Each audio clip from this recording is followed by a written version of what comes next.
Man of the match Pawan Kalyan. దీనిని ఎవరైనా కాదంటారా? నోవే. ఇల్లేమో దూరం, అసలే చీకటి గాఢాంధకారం, దారంతా గతుకులు, చేతిలో దీపం లేదు, కానీ గుండెల నిండా ధైర్యం ఉంది. ఆంధ్రప్రదేశ్ ఎన్నికల్లో కూటమి అధికారంలోకి దూసుకురావడానికి అనేక కారణాలున్నాయి.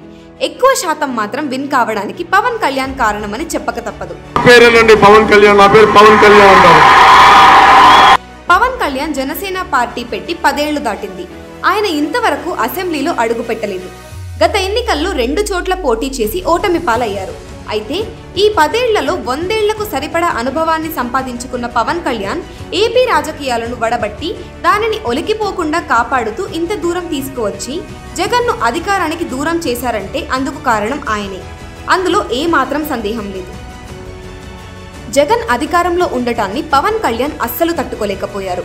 అందుకే ఏమీ ఆలోచించకుండా ఆయన తాను వ్యతిరేకించిన బీజేపీతో 5 ఏళ్ల క్రితం చేతులు కలిపారు.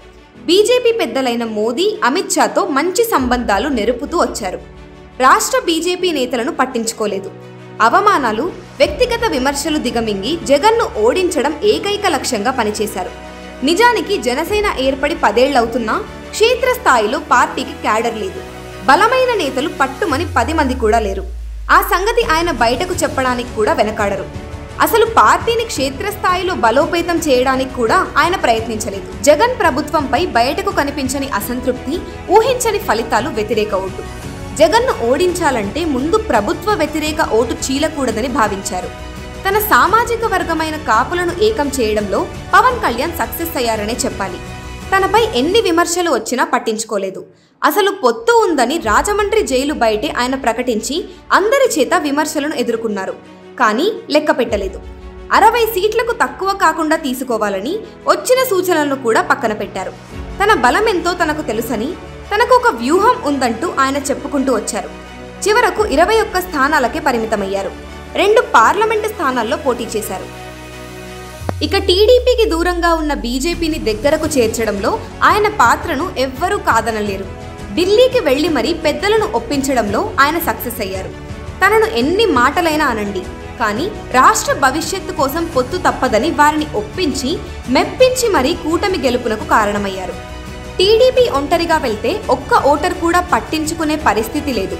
ఇది చంద్రబాబుకు బాగా తెలుసు. అందుకే పవన్తో జతకట్టారు. ఏది ఏమైనా పవన్ కళ్యాణ్ ఈ ఎన్నికల మ్యాచ్లో man of the match. Pawan అనే పాత్ర లేకపోతే కూటమి అనే సినిమా హిట్ అయ్యేదే కాదు, మరోసారి ప్రతిపక్షంలో కూర్చోవాల్సి వచ్చేది.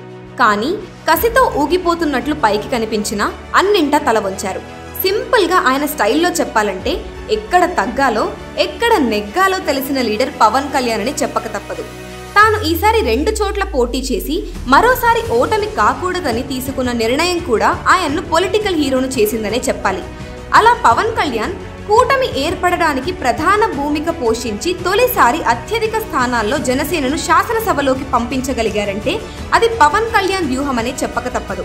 అందుకే పవన్ లేకపోతే ఈ ఎన్నికలు లేవు, ఇంత కిక్కు కూడా వచ్చేది కాదన్నది రాజకీయ విశ్లేషకుల అభిప్రాయం. Please subscribe .news.